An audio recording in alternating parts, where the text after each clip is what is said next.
सबैलाई मेरो नमस्कार। म सिद्धार्थ यादव। आज यो भिडियोमा हजुरहरूको धेरै धेरै स्वागत छ। आज दीपावलीको दिन मैले सोचेको मेरो युट्युबमा फर्स्ट ब्लग बनाउन सकिन्छ अनि म धेरै पनि फर्स्ट ब्लग बनाइसकेको छु, तर त्यो भाइरल भएको छैन है।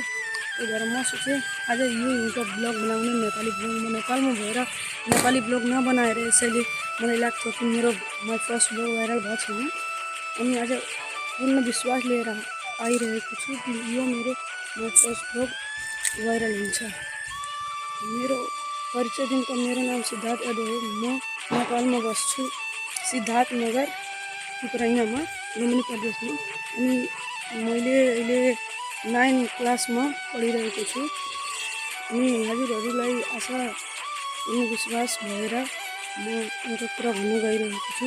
यो ब्लग भिडियो हजुरहरूलाई राम्रो लाग्छ भने प्लिज मेरो लाइक, सब्सक्राइब, कमेन्ट, सेयर गर्न नबिर्सनु होला। भेटौँला अग्लो भिडियोमा अनि मेरो च्यानललाई सब्सक्राइब गरौँ। By by.